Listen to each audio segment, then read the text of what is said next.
The beginning. The call in Abram was the son of Terah, a wealthy merchant in Ur of the Chaldeans, a bustling city with towering ziggurats and markets filled with spices, fine textiles, and idols of stone and clay. The people worshipped gods with many names, but to Abram they were silent. As he watched his father bow before these lifeless figures, Abram often wondered if there was a power greater than these objects, a creator who ruled the heavens and the earth. One fateful night, as Abram stood under the stars, a voice pierced the silence. It was unlike any sound he had ever heard. It was neither loud nor soft, but it resonated deep within him, as though it came from his very soul. "Abram," the voice said, "leave your country, your people, and your father's household, and go to the land I will show you. I will make you into a great nation, and I will bless you. I will make your name great, and you will be a blessing. All peoples on earth will be blessed through you." Abram's heart raced. The command was clear, but the implications were staggering. Leave everything: his home, his inheritance, his father's gods. But there was something undeniable about the voice, something that awakened a longing he had never known. The next morning he told Sarai, his wife, about the encounter. Her face, lined with beauty and wisdom, betrayed a flicker of fear. "Abram, this is madness. Where will we go? How will we survive?" Abram took her hands in his. "The one who spoke to me, he is not like the gods of Ur. I do not see him, but I know he is real. He has promised, and I believe." Sarai nodded slowly. Though fear lingered in her heart, she trusted her husband. And so Abram obeyed. He gathered his household, his nephew Lot, and all his possessions. With every step away from Ur, he left behind the familiar for the unknown, carried only by faith in the promise of an unseen God. The journey to Canaan. The journey to Canaan was long and arduous. Abram's caravan, filled with servants, livestock, and belongings, moved slowly across harsh landscapes. There were times when food and water were scarce, and Sarai questioned if they had made a terrible mistake. One evening, as they camped near a desolate plain, Sarai approached Abram. "How do you know this God of yours has not abandoned us?" "It has been months, Abram, and still we wander." Abram looked to the horizon, where the setting sun painted the sky in hues of gold and crimson. "He spoke to me, Sarai, and though I cannot explain it, I know he is with us. Look around you. The stars above, the vastness of the earth. He is the one who made them. He is the creator, and he is faithful." That night, as Abram prayed under the stars, the voice came again. "To your offspring I will give this land."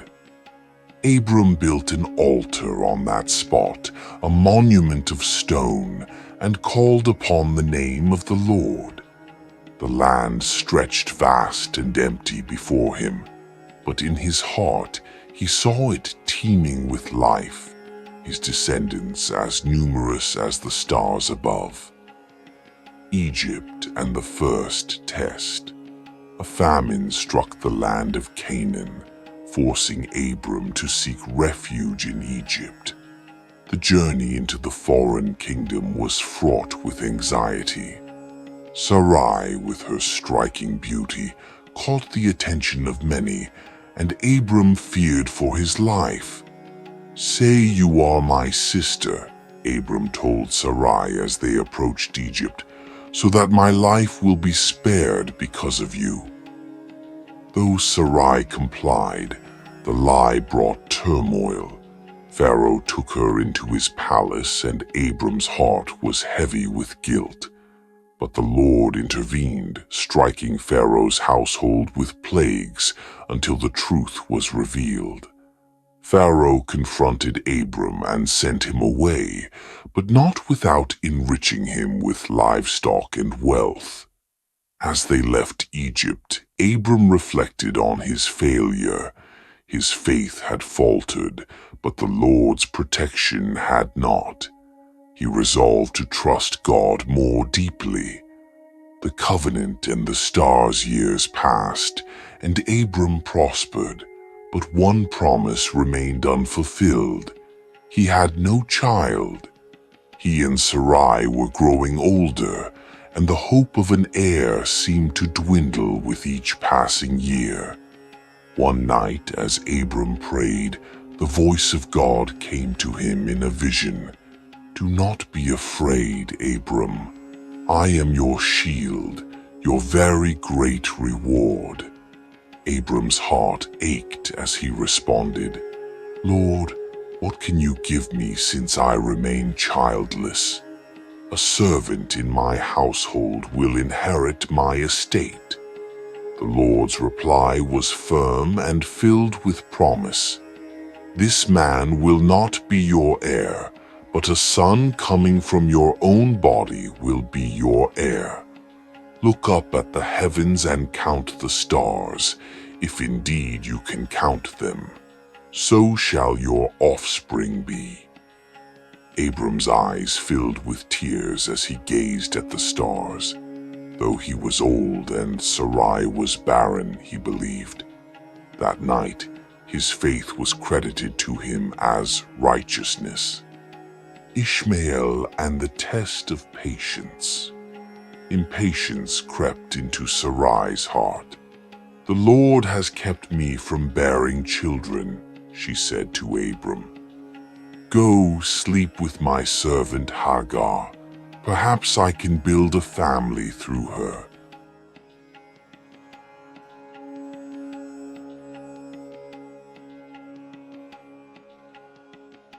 Abraham reluctantly agreed, and Hagar bore him a son, Ishmael. But jealousy and strife arose between Sarai and Hagar, and Abram found himself caught in the turmoil. Though Ishmael was his son, the Lord made it clear the promised child would come through Sarai, Isaac, the child of promise. At last, when Abram was 99 years old, the Lord appeared to him again and reaffirmed his covenant. He changed Abram's name to Abraham, meaning father of many, and Sarai's name to Sarah, meaning princess. Within a year, Sarah bore a son, Isaac. Their laughter and joy echoed through the camp. Isaac's name, meaning he laughs, was a testament to God's faithfulness. The ultimate test, Mount Moriah. Years later, God tested Abraham in a way that shook him to his core. "Take your son, your only son, whom you love, Isaac, and sacrifice him as a burnt offering." The command was unbearable, yet Abraham obeyed. For 3 days he journeyed with Isaac to Mount Moriah, the weight of the task crushing him. As they climbed the mountain, Isaac asked, "Father, where is the lamb for the offering?" Abraham's voice trembled as he replied, "God will provide." At the altar, Abraham bound Isaac and raised the knife. But as he was about to strike, an angel called out, "Abraham, do not lay a hand on the boy. Now I know you fear God." A ram appeared, caught in a thicket, and Abraham sacrificed it in place of his son. He named the place Jehovah Jireh, the Lord will provide. Legacy of faith. Abraham lived the rest of his days in peace, his faith unwavering. He became the father of nations, and his descendants carried the promise forward. Through his trials, Abraham learned that God's plans are higher than human understanding, and his promises are always fulfilled.